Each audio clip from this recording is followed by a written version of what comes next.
Salve, saya Paulus Taryanto, penyuluh agama Katolik non-PNS dari Oku Timur, Sumatera Selatan. Saya tinggal di sebuah desa bernama Desa Nusa Tunggal. Desa Nusa Tunggal terkenal dengan sebutan Desa Kerukunan. Di desa ini tinggal banyak suku, agama yang sangat plural. Di desa ini sangat menjunjung tinggi toleransi dan kerukunan antarumat beragama. Desa Nusa Tunggal merupakan sebuah desa yang berada di Kecamatan Belitang 3, Kabupaten Ogan Komering Ulu Timur, Provinsi Sumatera Selatan. Desa ini ditetapkan sebagai Desa Kerukunan pada tanggal 4 November tahun 2020 oleh Bupati Oku Timur.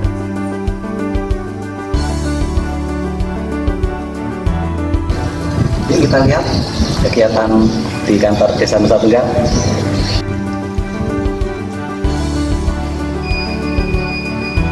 Permisi, selamat pagi Pak. Selamat pagi.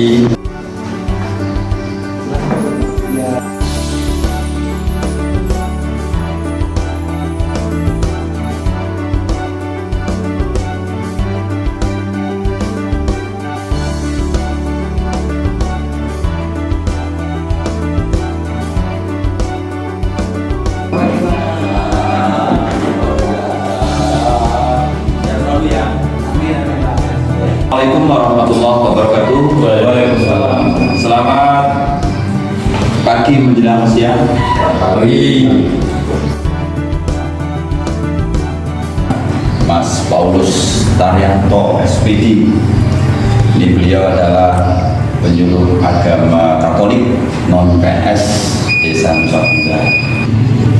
Terima kasih Pak Kades, saya sudah disambut dengan luar biasa dengan abdi masyarakat.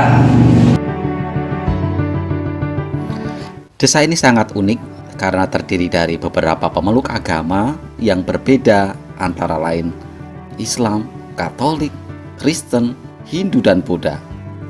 Meskipun memiliki perbedaan yang sangat mencolok dari segi kepercayaan, masyarakat di desa ini sangat toleran dan hidup rukun serta saling menghormati satu dengan yang lain. Kehidupan masyarakat di Desa Nusa Tunggal terjalin sangat harmonis, sehingga terciptalah suasana damai dan rukun di bawah binaan Bapak Kepala Desa, Bapak Suyanto SPDI. Mata pencaharian penduduk desa ini rata-rata sebagai buruh tani atau penyadap karen. Ada yang bertani, peternak, juga di perikanan. Sifat kegotong royongan warga Desa Nusa Tunggal patut untuk dicontoh. Kegiatan kemasyarakatan, kebersamaan, cinta tanah air, juga mengembangkan budaya lokal. Toleransi diwujudkan dengan memberikan ucapan selamat.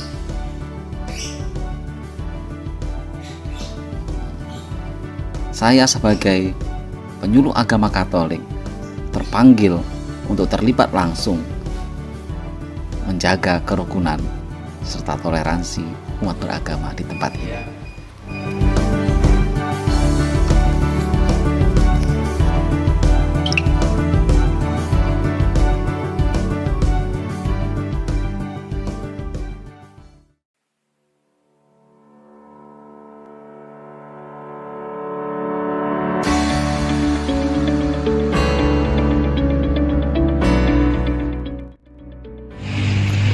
Gereja Santo Pius X Nusa Tunggal. Disinilah tempat saya dilahirkan, bertumbuh dan berkembang dalam iman serta dalam pelayanan. Di Gereja Santo Pius X Nusa Tunggal ini, saya melaksanakan kegiatan saya sebagai penyuluh agama Katolik, di mana puncak perayaan iman dipersembahkan dalam perayaan Ekaristi. Perwujudan iman dinyatakan dalam kehidupan bermasyarakat dan pelayanan, serta dalam hidup menggereja. Dinamika kaum muda menjadi misi gereja. Di pundak mereka lah estafet gereja akan terus dilanjutkan. Namun, di era kecerdasan buatan ini, gereja mengalami tantangan. Era kecerdasan buatan membawa perubahan signifikan dalam berbagai aspek kehidupan, termasuk dalam kehidupan beragama, bermasyarakat. Gereja Katolik yang telah lama berakar pada tradisi dan ritual, kini menghadapi tantangan dan peluang baru yang dihadirkan oleh perkembangan teknologi.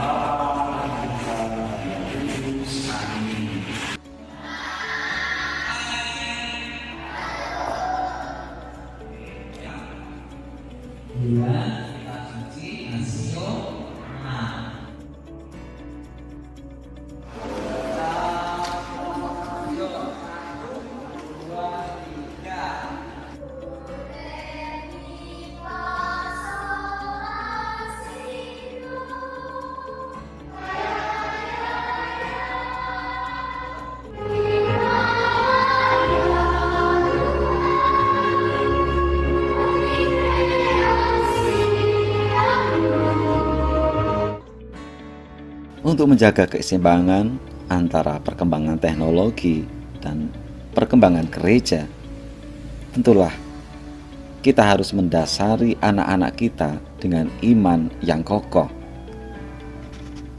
Melibatkan anak-anak dan remaja dalam perayaan Ekaristi. Mengenalkan kepada mereka sebagai petugas KUR, petugas lektor, dan petugas Mazmur.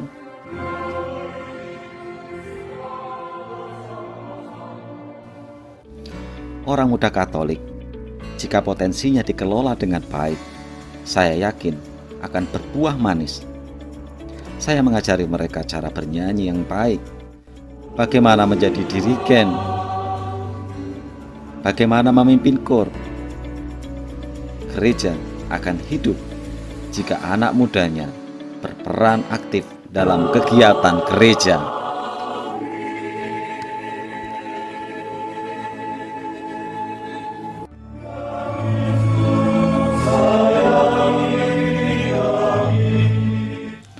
Konsili Vatikan II menegaskan bahwa liturgi adalah puncak dan sumber kehidupan Kristen, di mana umat beriman dipersatukan dalam iman, doa, dan tindakan syukur kepada Tuhan.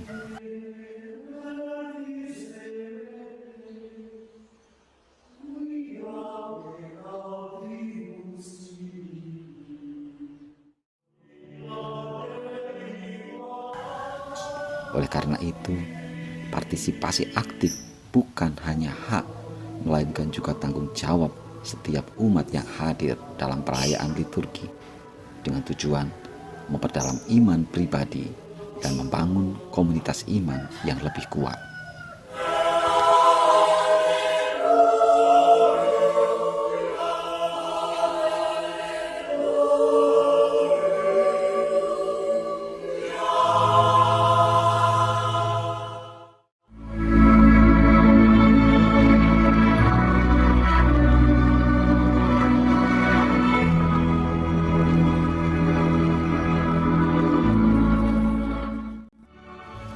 Musik dalam misa bukan hanya sekedar elemen hiburan, tetapi merupakan bagian integral dari ibadah yang membantu umat berdoa lebih mendalam. Maka kita perlu mempersiapkan dengan baik dengan melatih dan memberikan kepercayaan kepada anak-anak muda untuk berkembang.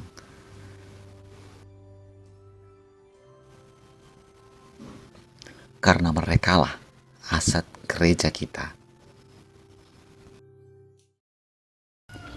Untuk menampung kreativitas anak-anak muda, saya berkolaborasi dengan mereka dengan membuat platform YouTube, Instagram, Facebook dan TikTok. Disinilah tempat mereka berkreasi dan mewartakan kasih Tuhan. Om, boleh nggak sih kalau suara organnya diganti dengan TV aja? Jangan ya Dek ya. Supaya ada bisa sama-sama kemudian Om, boleh nggak sih organnya diganti pakai ChatGPT AI aja? Jangan ya Dek ya. Kami setiap sejiwa memuliakan nama-Mu Tuhan. Om, boleh nggak sih kalau core-nya diganti pakai video YouTube aja? Jangan ya Dek ya. Di era teknologi yang begitu pesat belakangan ini, juga kita sebut sebagai era AI, membawa tantangan sekaligus peluang bagi gereja Katolik, khususnya di dalam peran serta awam dalam liturgi. Namun di sisi lain, ada kekhawatiran bahwa penggunaan teknologi termasuk AI dapat mengurangi aspek manusiawi dalam perayaan iman, menggeser perhatian dari hubungan pribadi antara manusia dengan Tuhan. Namun di sisi lain, AI memiliki potensi besar sebagai alat untuk memperluas partisipasi umat dalam memperkaya pengalaman liturgi. Gereja perlu mencari keseimbangan yang bijaksana, yaitu dengan merangkul teknologi-teknologi dan inovasi-inovasi yang sekarang sedang berkembang ini, dengan tetap menjaga nilai-nilai spiritual serta tradisi yang telah lama kita pegang. Dalam konteks ini, partisipasi awam harus dipandang sebagai inti dari liturgi itu sendiri. AI seharusnya dilihat bukan sebagai pengganti, tetapi sebagai sarana yang mendukung keterlibatan umat, membantu menciptakan suasana yang lebih inklusif dan interaktif. Jadi, peran serta dan keterlibatan para petugas liturgi nggak boleh diganti dengan teknologi AI ya. Oke?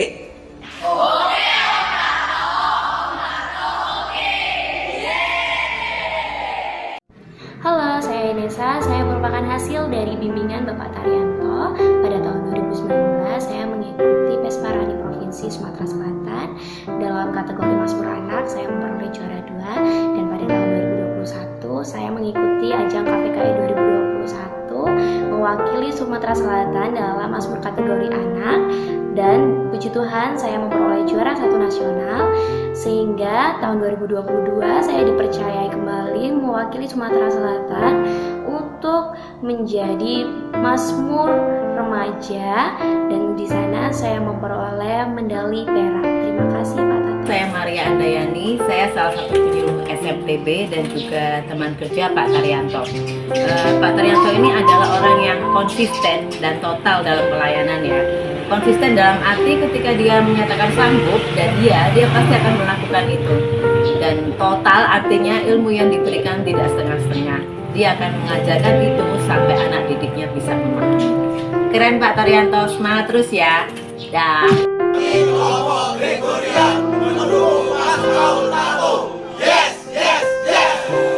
Saya Yohanes Sikejayono, Ketua Stasi Santo Pius Guru Satunggal. Bapak Taryanto adalah teman saya di dalam kepengurusan stasi ini. Beliau cukup aktif di dalam membina, juga membimbing anak-anak BIA, BIR, serta OMK, serta kegiatan lain seperti melatih KUR, melatih organis. Saya mendukung Bapak Taryanto menjadi penyuluh teladan nasional. Terima kasih Pak Taryanto atas dedikasinya. Tetap semangat Bapak Taryanto.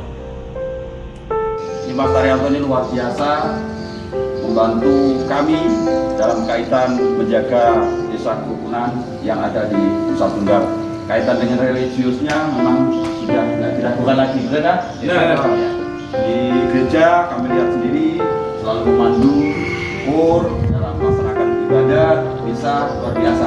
Yang jelas Mas Paulus Taryanto titip bantu kami untuk menjaga desa kerukunan yang ada ini, wartakan ke level nasional. Saya Wiatno SAGMM, penyelenggara Bebas Katolik KAN Kemenak Kabupaten Bogor Timur, bersyukur atas terpilihnya Paulus Taryanto sebagai penyuluh agama Katolik non-PNS teladan tingkat Provinsi Sumatera Selatan. Beliau mewakili Provinsi Sumatera Selatan ke tingkat nasional. Beliau adalah sosok yang tepat dilihat dari karya-karyanya di dalam membimbing anak-anak remaja OMK. Dia telah menyiapkan generasi emas bagi gereja kita. Dia adalah pelatih kur yang baik, terlibat aktif di LP3KD Kabupaten Bogor Timur, terlibat aktif di FKUB dan kemasyarakatan. Terus berjuang Pak Paulus Taryanto, Tuhan memberkati. Perkenalkan, nama saya Romo Amatus Sukadi SIY, Pastor Paroki Santa Maria Tak Bernoda Tegalrejo, Uskupan Agung Palembang.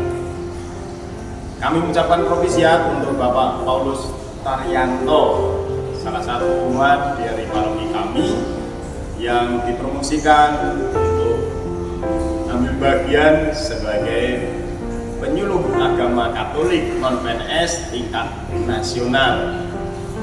Kami bersyukur dan berterima kasih atas dedikasi Bapak Paulus Taryanto melalui pembinaan pendampingan untuk generasi emas gereja. Ia dan Bir, sehingga mereka sungguh menghayati imannya sebagai orang Katolik. Semoga mereka ke depan juga akan ambil bagian dalam pengembangan gereja. Terima kasih. Sekali lagi propesiat Pak Taryanto, berkat Tuhan. Tuhan memberkatimu, Bapa dan Putra